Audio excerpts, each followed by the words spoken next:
할렐루야. 잘 지내고 계시지요? 우리가 사순절 네 번째 주일을 오늘 맞고 또 지내고 있습니다. 어떻게들 보내고 계십니까?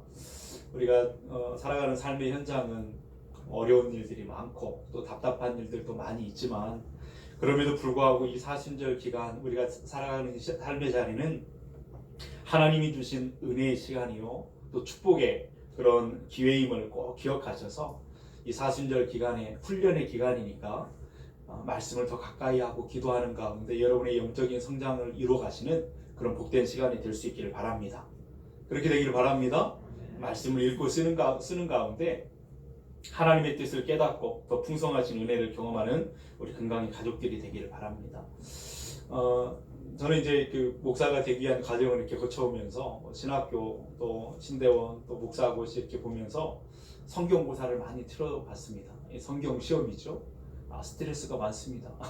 성경고사를 이렇게 시험을 본다는 것이 늘 그런데, 성경 시험을 보면 뭐 쉬운 문제도 있고 또 어려운 문제도 있습니다. 뭐 나름대로 성경을 많이 읽고 또 준비하고 하면 뭐 이제 객관적인 어떤 문제 앞에서 그냥 이렇게 쓸 수 있는 그 대부분의 문제들이, 그런데 어떤 문제를 이렇게 받아보면 출제하는 선생님이 이 문제는 틀렸으면 좋겠다 하는 그 어떤 마음이 느껴질 만큼 그런 문제도 가끔씩 받아볼 때가 있습니다. 예를 들면 그런 거죠. 이스라엘 백성들이 광야에서 이렇게 나와가지고 출애굽하는 과정에 두 번 그 인구 조사를 하게 되거든요. 근데 그때 이제 질문이 그렇게 나온 거예요. 두 번째 인구 조사에서 시몬 지파나 갓지파 그 숫자가 몇 명입니까? 뭐 이렇게 나오는, 여러분 뭐 그런 거 염두에 두고 성경 읽는 분들은 없잖아요. 예, 그래서 그런 문제를 딱 받아들면 다 시험을 치르고 나오면서 뭐 신학생들이 다 그렇게 이야기를 해요. 정말 이 문제는 진짜 문제가 있어 보인다고 그러면서 불평하고 원망했던 그런 기억들도 있는데, 여러분 그저 초대교회 때도 신앙교육을 하면 우리도 이제 신학 공부를 하면서 그 테스트를 하잖아요. 지금 다음 공부로 나아갈 수, 아니면 목사가 될 자격이 준비가 되어 있는지, 이런 시험을 통해서 이렇게 지나고 있는데, 이 초대교회 때도 신앙교육을 하는 것은 어떤 식으로 하냐면 테스트가 문답을 통한 어떤 그런 교육을, 그런 방법들을 많이 사용을 해왔습니다. 그래서 질문을 하고 거기에 대한 답을 정확하게 하면서 그런 교육을 해왔는데, 지금도 세례문답이라고 하는 이름으로 그 흔적이 남아있기도 하잖아요. 그래서 우리가 4월 3일에는 우리 장로님들과 더불어서 세례받는 분들 문답이 계획되어 있기도 한데, 그래서 문답을 통해서 그의 어떤 알고 있는 그 준비가 되어 있는지, 세례를 받을 준비가 되어 있는지, 그런 것들을 이제 확인하는 그런 것들을 보게 됩니다. 그래서 이런 의미에서 본다면 그리스도인들은 어떤 질문에 대한 분명한 답을 갖고 말할 수 있는 사람이어야 된다라고 하는 것을 생각해 볼 수 있습니다. 영적으로 또 신앙적인 여러 가지 문제들에 대해서 내 가슴으로부터 분명한 답을 갖고 그것을 말할 수 있고 대답할 수 있는 사람들이 되어야 된다라고 하는 것이지요. 그렇다면 우리가 분명하게 대답해야 될 문제 가운데 가장 중요하고 어려운 질문 가운데 하나는 무엇일까? 출제자가 예수님이시죠. 예수님이 출제하시고 질문하시는, 오늘 바로 그 본문에 있는 이 말씀이 바로 예수님의 출제 문제가 여기 나와 있습니다.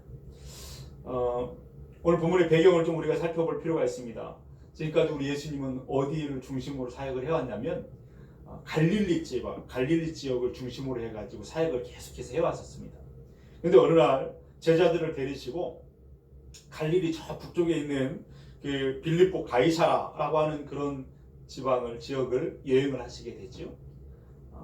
한번 지도를 한번 볼까요? 그 가이사라 빌립보 가이사라가 언제쯤에 되는지. 제가 그 동그라미를 쳐놓긴 했는데 잘 안 보이시죠? 좀 그걸 크게 할 수 있나요? 네. 이 갈릴리 바다가 여기는 여매고 사해고, 그 위에 보면 갈릴리 바다가 보이시나요?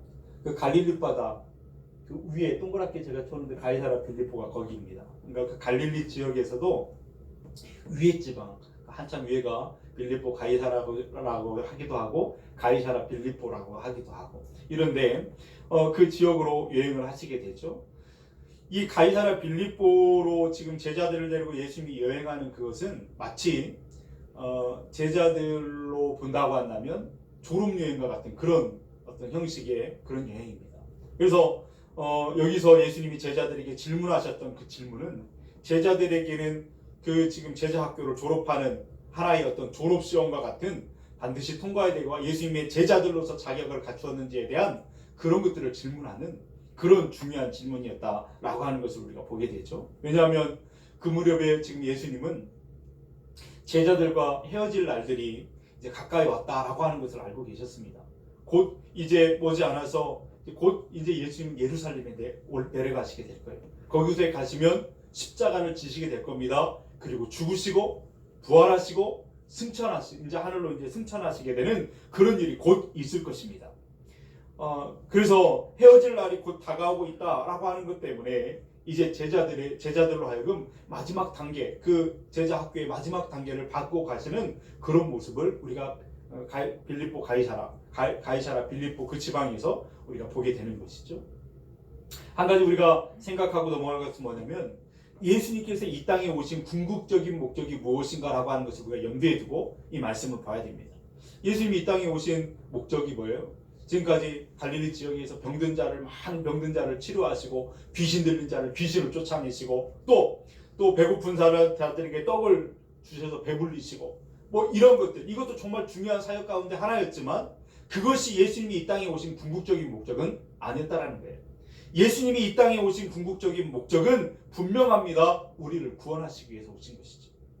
그것을 위해서 중요한 두 가지 단계를 주님이 꼭 밟으셨는데 그 하나가 뭐냐면 십자가에 달리셔서 자신의 몸을 찢고 그 모든 물과 피를 다 쏟아주셨어요. 그 보혈로 우리의 더러운 죄를 다 씻어주시는 것이죠. 그리고 부활하심으로 우리가 나아가야 되는 그 생명의 길을 활짝 열어주신 그 사역을 하신 것입니다. 그 십자가와 부활, 그것이야말로 예수님께서 세상에 오신 궁극적인 목적이었던 것을 우리가 알고 있습니다.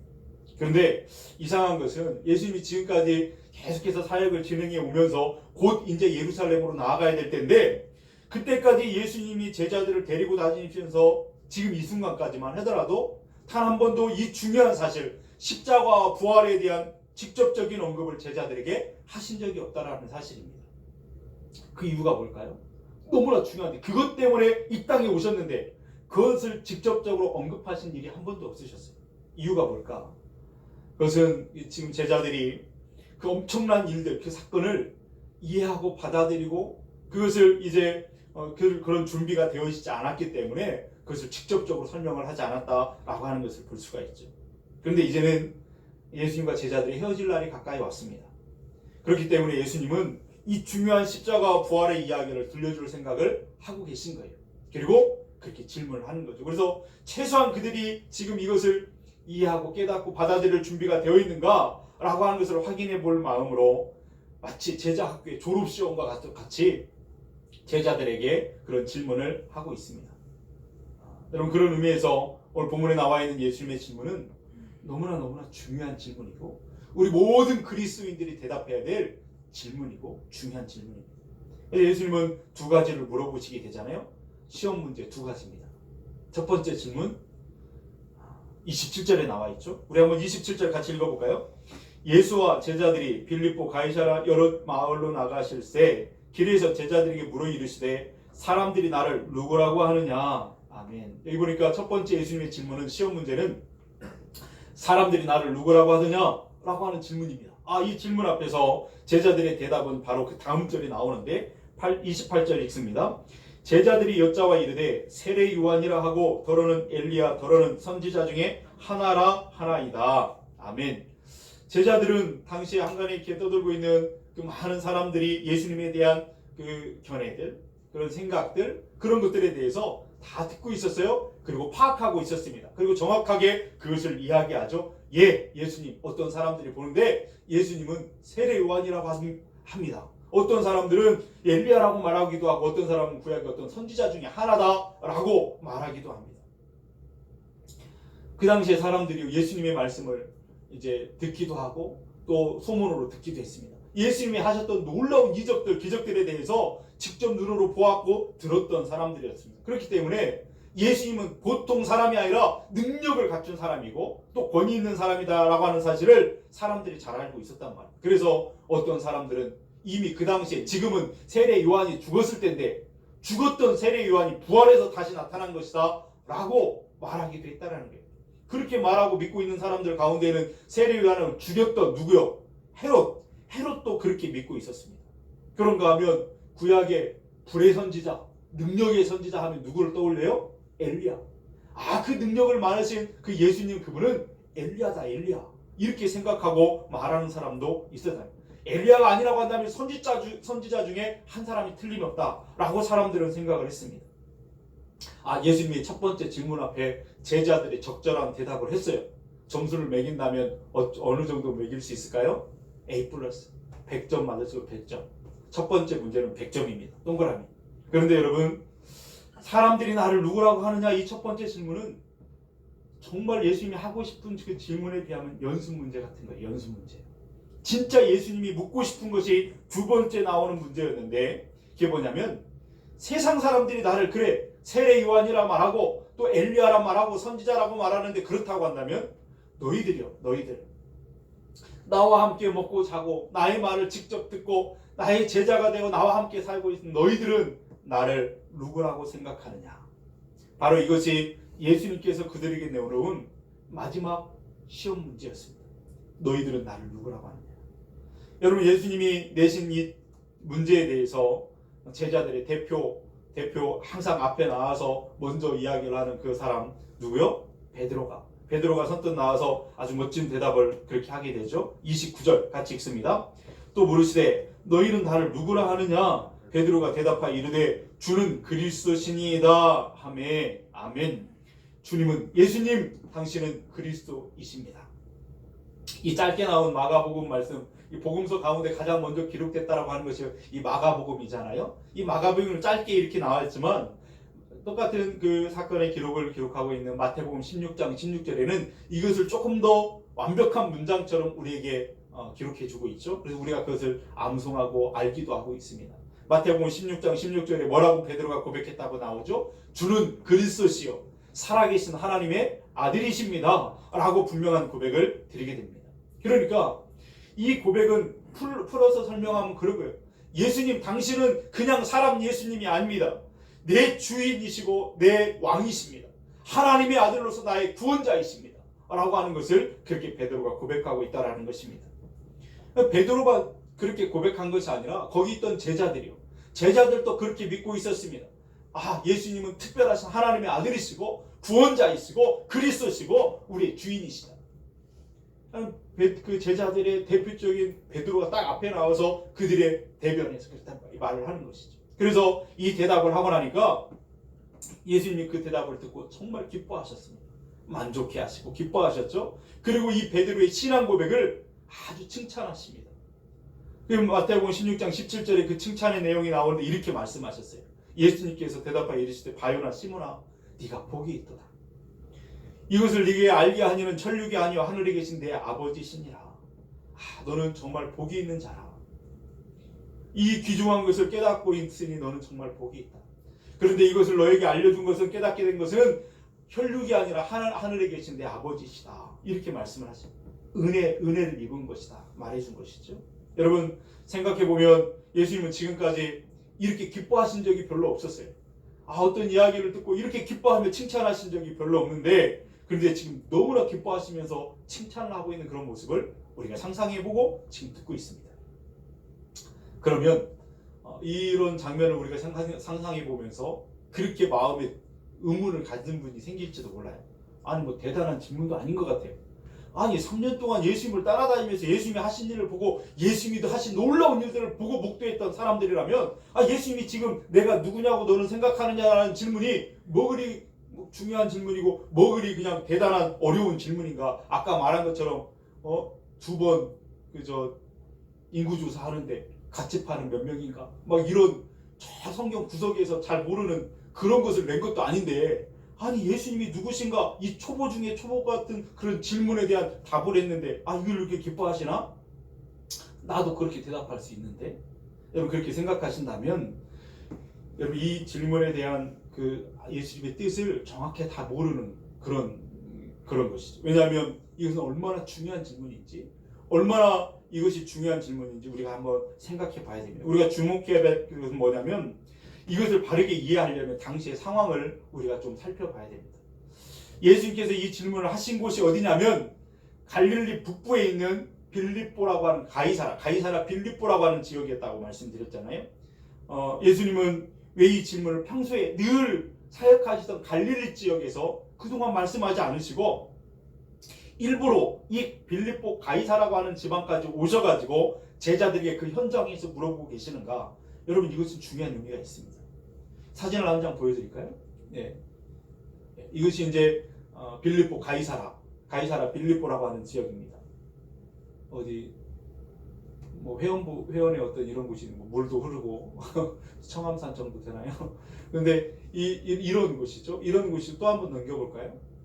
여기에는 지금 이게 지금 흔적만 남아 있는데 이 가이사라 빌립보 지역에는 굉장히 큰 신전들이 화려하게 거기에 자리하고 있었던 흔적들이 있습니다.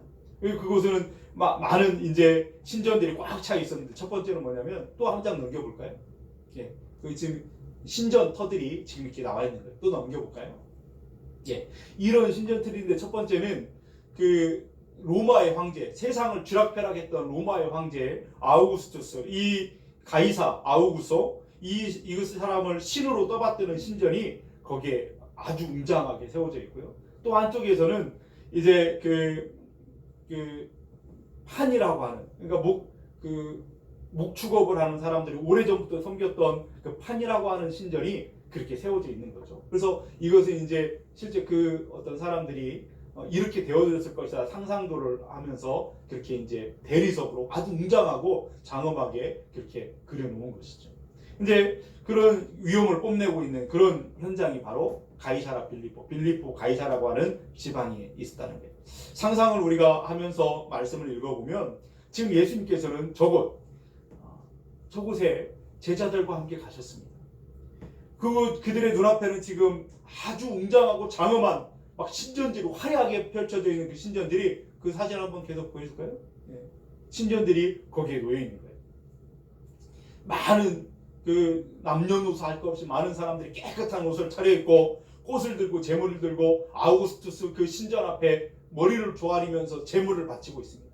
판 신전 앞에 가가지고 그렇게 많은 사람들이 드나드는 수없이 많은 사람들이 오고 가고 있어요.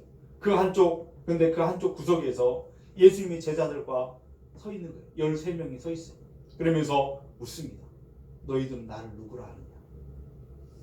그래서 이 질문이 얼마나 어려운 질문인가 하면 우리가 생각해 봐야 됩니다. 지금 눈앞에 신전이 거대하고 웅장하게 그렇게 서 있는 것이 너무나 화려하게 그렇게 서 있는데 반해서 많은 사람들이 거기에 절하고 제물을 바치는데 반해서 예수님이 지금 너희들은 나를 누구라고 하느냐라고 질문하는 그 예수님의 모습을 보면 거기에 비하면 너무나 초라한 모습이에요.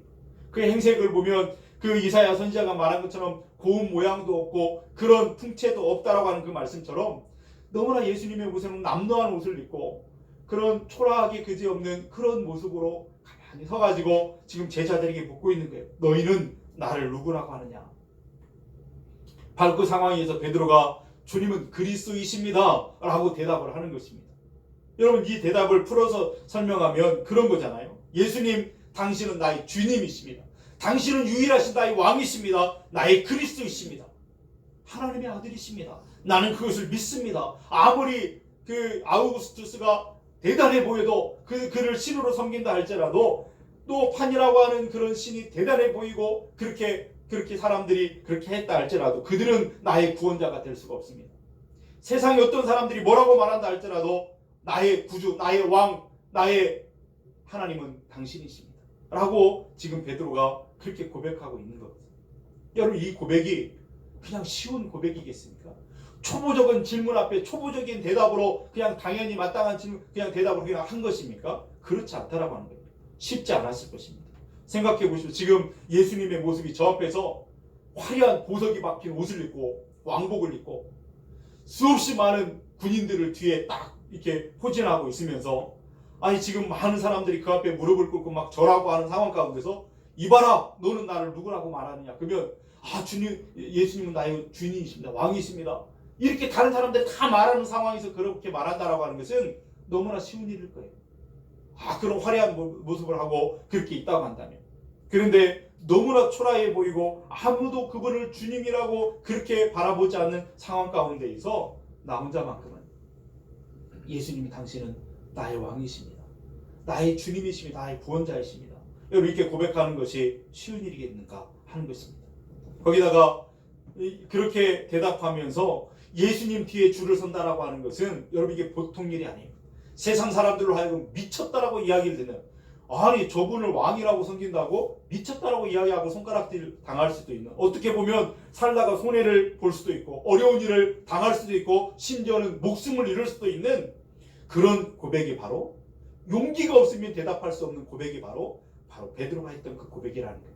실제로 여러분, 베드로는 예수님은 주님이십니다, 왕이십니다, 그리스도이십니다, 이 믿음의 고백을 통해서 그 믿음을 끝까지 지키다가 결국 십자가에서 거꾸로 매달려 목숨을 잃게 되는, 순교하는 자리까지 나아가잖아요. 베드로뿐만이 아니라 그때 함께 그 믿음의 고백을 드리는 그 제자들, 그 모든 제자들이 다 그 믿음의 고백을 지키기 위해서 순교의 자리까지 나아갔던 것을 우리는 역사를 통해서 보게 됩니다. 그러므로 이때 이 질문, 예수님이 던졌던 이 질문은 그냥 초보적인 질문이 아닙니다. 예수님의 제자 학교 그 학교에서 지금 제자들이 정말 이제 예수님의 제자로서 그 자격을 갖추었는가 라고 질문할 수 있는 정말 중요한 질문이었고 마지막 질문이라 할 수 있는 그런 질문이었다는 거예요. 그 질문 앞에서 베드로와 제자들이 그렇게 고백을 했다는 것입니다. 그런데 그때 너희들은 나를 누구라 하느냐, 이 질문은 2000년 전에 제자들에게 하셨던 질문이면서도 오늘 이 시대, 오늘 우리가 살아가고 있는, 오늘 말씀을 듣고 있는 우리에게 똑같이 주님이 묻고 있습니다. 최종적인 질문처럼. 너는 우리 여기 나의 몸된 교회, 이 금강교회를 드나드는 너는, 지금 예배하고 있는 너는 나를 누구라고 고백하고 있느냐. 오늘날 많은 사람들이 예수님의 이름을 부르고 신앙생활한다라고 말합니다. 그러나 정말 예수님을 나의 주님으로, 정말 사랑하는 나의 왕으로, 그리고 하나님의 아들로 그렇게 믿고 고백하는 사람들이, 진짜 그런 삶을 살아내는 사람들이 얼마나 많이 있는가, 우리 다시 한번 생각하게 될 때입니다. 많은 교회가 있고 많은 그리스도인들이 있다 하는데 매스컴에 등장하는 그리스도인들의 모습은 그렇지 못한 모습들이 얼마나 많이 있습니까? 입으로는 고백하는데 삶으로는 고백되지 않는 그런 모습들이 얼마나 많이 있습니까? 오늘도 이 대답을 분명하게 확실하게 한다라고 하는 것은 쉬운 문제가 아니라는 사실을 우리는 깨닫게 됩니다. 왜냐하면 코로나 상황 가운데서 예수님을 믿는다고 한다면, 교회 다닌다 그런다면 많은 사람들이 막 손가락질합니다. 또 예수쟁이라고, 어리석고 무능한 사람들이 다니는 곳이라고 그렇게 말하고, 댓글 한번 보면 정말 무슨 기독교가 아니에요, 욕을 하면서 그렇게 써놓는 댓글들이 얼마나 많이 있는지 몰라요. 조롱합니다, 사람들이. 예수님을 믿는다는 것 때문에 손해를 보기도 하고, 예수님을 믿는다는 것 때문에 사람들은 조롱하고 비난합니다. 어떻게 보면 그냥 붙잡고 따져 묻고 싶을 때도 한두 번이 아니지만, 여러분, 그래서 어떤 상황에서는 목숨을 걸고 그 믿음의 고백을 드리는 사람들도 지금 오늘날 우리가 살아가는 현장에도 있습니다. 저 이슬람권에서 선교사님들 이야기 들어보면 복음 들고 나아간 그곳에서 예수님 복음을 전하다가, 생명 대신 예수님을 전하다가 붙잡혀서 죽임을 당하는, 순교를 당하는 사람들이 얼마나 많이 있습니까? 저 383 너머의 북쪽에서는 그 믿음을 지키다가 발각되면 그 형무소에서 그 모진 고난을 당하고 이름도 없이 죽어가는 그런 것들이 얼마나 그 고백 가운데 많이 있느냐 하는 거예요. 그러므로 여러분, 어떤 상황이 있다 할지라도 조금도 두려워하지 않고 주님은 나의 왕이십니다, 나의 주님이신, 나의 그리스도이신다고 고백한다라고 하는 것은 여러분 간단하게 고백할 수 있는 그런 고백이 아니라는 거예요. 그냥 스쳐 그러면 주님은 나의 왕이십니다 하고 지나가는 문제가 아니라는 것입니다. 그러나 우리 주님이 너는 나를 누구라 하느냐라고 하는 그 질문 앞에서 아주 분명하고 아주 확실하고 명확하게 주님은 나의 왕이십니다, 나의 구원자이십니다, 하나님의 아들이십니다라고 분명하게 고백할 수 있는 사람이야말로 그리스도인이라고 말할 수 있고, 하나님이 인정하신 그리스도인이요 예수님의 제자가 되는 그런 삶인 줄로 믿습니다. 저와 여러분이 분명한 삶의 고백이 있기를 축복합니다. 입술로만이 아니라 그냥 스쳐가는 고백이 아니라 여러분의 삶으로 하루 24시간 여러분의 살아가는 모든 삶에 그 삶의 고백이 예수님이 나의 왕이시고 나의 주님이시고 나는 주님에 따르는 제자입니다라고 하는 그 삶의 그런 고백들이 있어지기를, 그 삶의 향기가 있어지기를 주님의 이름으로 축원드립니다. 어젠가 그 간증을, 어떤 사람의 간증 영상을 듣다가 맞다, 그랬었다 라고 하는 그런 고백이 있었어요. 뭐냐면 어떤 분이 정말 뭐 이렇게 학자인데 정말 그리스도인들을 싫어해요. 기독교인들을 싫어해요. 그래가지고 이 사람이 막 법으로 교회를 막 핍박하고 하려고 법으로 막 이런 것들을 막 법학자인데, 한번 이제 다음에 나눌 기회가 있으면 나누고 싶어요. 그런데 그렇게 하다가 그날도 절에서 뭐 공부를 하려고 갔는데 너무나 머리가 아파가지고 공부할 수 없어서 집으로 돌아왔대요. 그리고 그날도 이제 그 그리스도인들, 그들이 주장하는 것들을 하기 위해서 누가 보면 정말 성경을 막 묵상하고 막 하는 사람처럼 성경을 계속 공부를 해요. 왜냐하면 그리스도인들을 알아야 되니까. 그래서 그들을 핍박하기 위해서 성경을 읽는 사람이에요. 그리고 CTS를 틀어서 설교를 들어요. 그래서 그날도 이제 밥 먹기 전에 이제 CTS를 틀어놓고 설교를 듣는데, 거기서 이제 목사님이 이제 우리는 죄인입니다, 그 말을 계속해서 반복해서 듣는 것을 보면서 이제 언제나 그랬던 것처럼 반론을 제기하는, 미친 녀석들 그러면서 웃기고 있네 그러면서 막 이제 방언처럼 욕을 막 해대는 그리스도인들 막 해대는 가운데 나는 죄인입니다 이라는 고백이 거기서 이렇게 터져 나오는데 갑자기 입이 딱 막히더래요. 그러니까 자기의 고백은 뭐냐면 아무 말도 할 수 없는, 그러니까 혀가 마비된 것이 아니라 그냥 아무 말도 할 수 없는 그냥 어떤 큰 위험 앞에 아무것도 할 수 없는 그냥 그런 이렇게 모습이 돼버렸대요.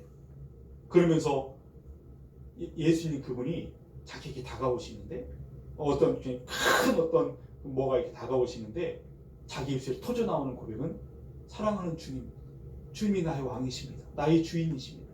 이 고백이 터져 나오고 그분이 그냥 뭐라고 할 수 없이 그분이 누구인가를 알게 돼버리더래요. 그러면서 그분의 은혜가 임하게 되는데, 그렇게 하면서 너무나 놀라운 그 주님을 만난 고백을 통해서 그 삶이, 전에는 막 믿는 사람들을 핍박하고 전도하는 것을 못하게 하고 입법해가지고 그렇게 하려고 했던 모든 그들 핍박하는 사람들의 브레인 역할을 했었던 사람인데, 그분이 나와가지고 집 밖에 나왔는데 막 그 횡단보도 이 돌 사이에 잡초가 하나 딱 피어있는 나오는데 그것이 생명 있는 것이 그렇게 아름다울 수가 없대요. 그냥 이 나무에 딱 비춰지는 햇볕이 막 보이는 것 같고 너무나 사랑스럽고 너무나 아름다워 보이더라는 거예요. 이렇게 아름다울 수 있는, 이렇게 아름다운 것들 내가 지금 처음 본 것처럼 그의 삶이 완전히 바뀌어버린, 그 생각도 마음도 모든 삶이 바뀌어버린 그런 삶을 경험했던 그런 삶의 간증을 보게 되었습니다. 여러분, 예수님을 나의 구주로, 나의 왕으로, 나의 구원자로 믿고 고백하십니까? 그렇다면 여러분의 삶은 어떻게 바뀌어졌습니까? 입으로 고백하는 것과 삶으로 살아내는 것과 은혜를 입은 사람의 향기는 반드시 드러나게 돼 있어요. 오늘 저와 여러분의 삶이 그리스도의 향기를 진하게 풍겨내는 삶이 되기를 주님의 이름으로 축원드립니다. 여러분, 우리가 어떤 길을 갈 때 길을 잃어버려요. 길을 잃고 방황할 때 가장 쉽게 가장 빠르게 그 문제를 해결하려면 어떻게 해야 될까요? 다시 처음 원점으로 돌아가면 되는 거예요. 그 원점으로 돌아가는 것이 가장 지혜로운 선택이라는 그런 말이 있잖아요. 마찬가지로 우리가 인생이라고 하는 길을 걸어갈 때 복잡한 길에 들어서 가지고 길을 잃어버렸어요. 방황하고 막 신앙생활이 막 실타래처럼 막 엉키고 뒤엉켜 버렸어요. 그렇게 되었을 때 어떻게 해야 될까요? 처음으로 돌아가는 원점으로. 그래서 우리가 처음 출발했던 그곳, 처음 그 지점으로 다시 돌아가 할 때 그 삶은 다시 시작돼요. 여러분, 그게 뭐냐면 원점 중에 원점이 뭐냐면 예수님인 줄로 믿습니다. 예수님은 우리의 원점이세요. 그래서 예수님으로부터 다시 시작하는 것이 가장 지혜로운 삶이라는 것이죠. 내 인생도 내 가정도 우리의 교회도 우리의 모든 일터도 바르고 견고하게 세울 수 있는 그 터는 예수 그리스도인 줄로 믿습니다. 그 터 위에 세워갈 때에 완전하게 세워진다는. 그래서 고린도전서 3장 11절 말씀에 이렇게 말하죠. 이 닦아둔 것 외에 능히 다른 터를 닦아둘 자가 없으니 이 터는 곧 예수 그리스도라. 할렐루야. 여러분, 그러므로 예수님만이 우리의 터가 되신다는 사실을 분명하게 기억하고 다른 터에서 방황하고 헤매이고 있다고 한다면 답답한 일을 당하고 있다고 한다면 다시 원점 예수 그리스도의 터 위에 우리의 신앙의 삶을 지어갈 수 있기를 주님의 이름으로 축원드립니다. 내 가정도 우리의 교회도 우리의 모든 일터도 그 터 위에 세워가시는 그런 지혜가 있기를 주님의 이름으로 축복드립니다. 그러면 예수님이 원점이신 사실을 분명하게 고백하고 주님이 나의 구원자이심을 고백하는 사람들, 그런 사람은 어떤 삶을 살게 될 것인가? 그 삶의 마음의 태도는 어떠해야 되는 것인가? 분명합니다. 예수님 그분을 바라보고 그분을 자랑하는 삶이 된다라고 하는 거예요. 그분을 자랑하는 삶이 되어져야 된다라고 하는 것입니다. 어디서나 주님은 나의 주님이시다. 여러분, 제자들이 아우구스투스 그 신전, 판신전, 그 화려한 그 신전 앞에서도 정말 초라한 모습을 갖고 예수님이시지만 예수님이 그들의 구원자라고 고백했던 것처럼 우리도 어떤 자리에 있든지 무슨 상황에 있든지 예수님은 나의 왕이십니다. 나는 예수님의 사람입니다. 이것을 드러낼 수 있는 사람들이 되어야 될 줄로 믿습니다. 38절 말씀을 한번 읽어볼까요? 38절, 누구든지 이 음란하고 죄 많은 세대에서 나와 내 말을 부끄러워하면 인자도 아버지의 영광으로 거룩한 천사들과 함께 올 때에 그 사람을 부끄러워하리라. 아멘. 코로나 상황 가운데에서 많은 사람들을 교회 다닌다고 손가락질합니다. 많은 사람들이 뭐라고 말할 때에 여러분, 그래서 안 믿는 척, 나는 아닌 척 하고 살아가는 그런 부끄러운 믿음을 갖고 살아가서는 안 된다는 거예요. 어떤 상황에서도 어떤 순간에서도 우리 나는 예수님의 사람입니다. 예수님의 사람인 것을 자랑하고 드러낼 수 있는 그런 사람들이 되기를 주님의 이름으로 축원드립니다. 더욱 많이 하나님 앞에 나아가 기도하고 말씀 앞에 서고 찬양하면서 나는 예수님의 사람인 것을 기뻐하고 자랑하고 그분에게 영광 돌리는 삶이 되어야 될 줄로 믿습니다. 그때의 예수 그리스도의 향기는 우리의 삶을 통해서 드러나고 존귀한 예수님의 사람인 것이 드러나게 될 줄로 믿습니다. 여러분, 그래서 누구를 만나든지 복음을 전하는 사람들, 예수님을 믿어야 천국에 갈 수 있다고 우리의 생명의 길, 그 유일한 길은 예수님이라고 말할 수 있는 사람들이 되어야 될 줄로 믿습니다. 저는 형제가 저는 7남매거든요. 근데 이제 형님들은 둘이 있습니다.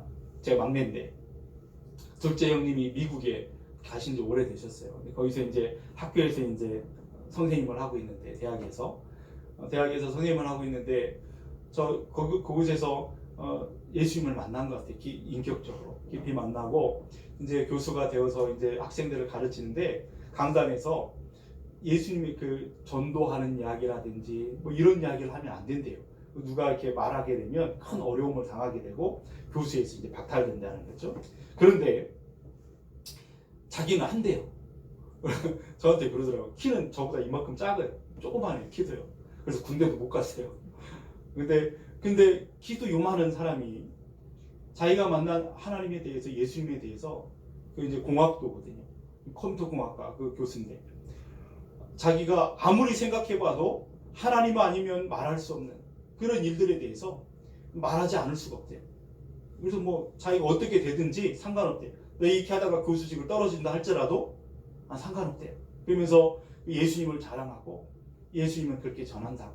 그래서 한 사람이라도 그 자기가 전하는 말을 통해서 예수님을 만날 수 있다면 나는 그것으로 만족한다. 이런 고백을 하는데 제가 감동받고 목사보다 낫다.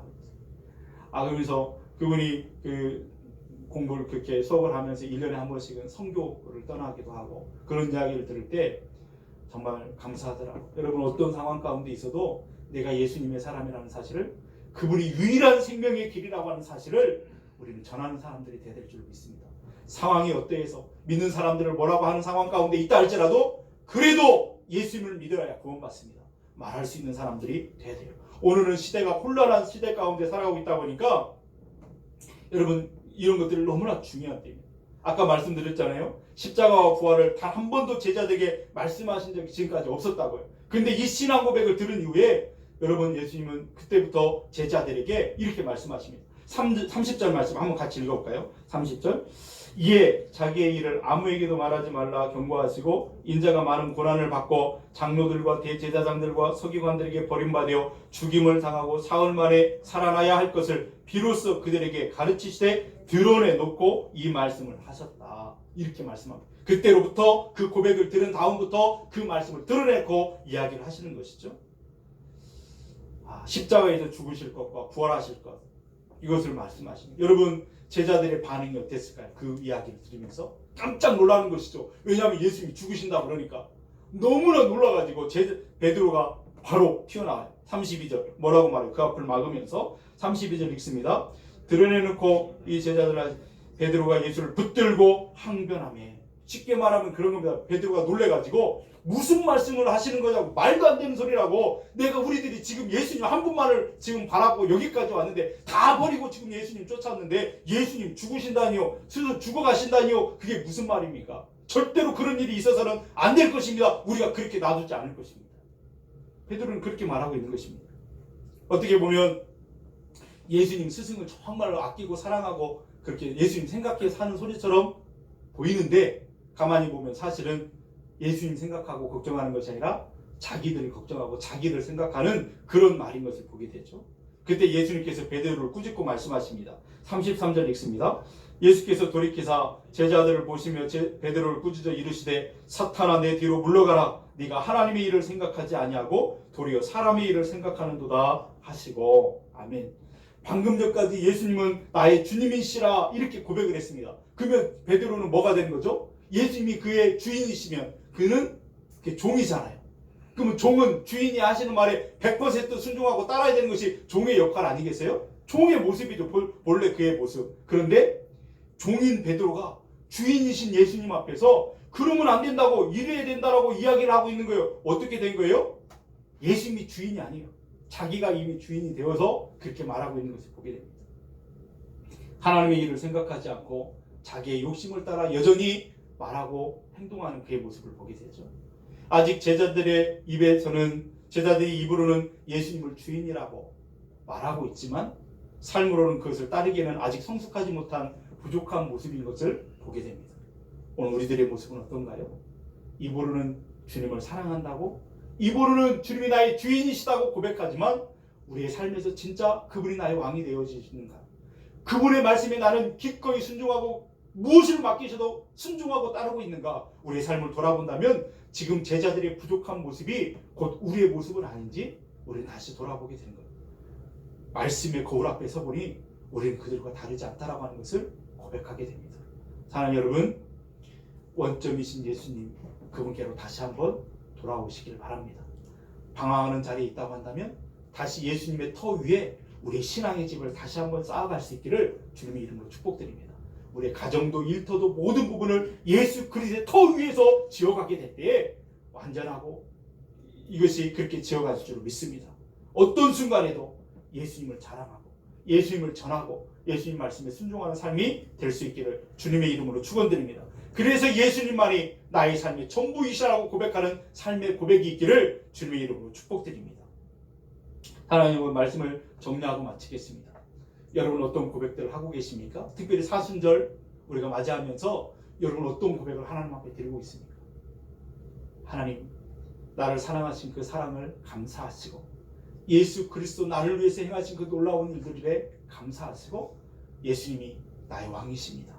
나의 주인이십니다. 내 마음 보좌에 앉아주셔서 나를 다스려 주십시오. 말씀하시면 내가 순종하겠습니다. 그 뜻을 따라 순종하고 삶의 자리에서 그것을 드러내고 그리스도의 함께 드러내는 저와 여러분들 될 수 있기를 주님의 이름으로 축원드립니다. 기도하시겠습니다.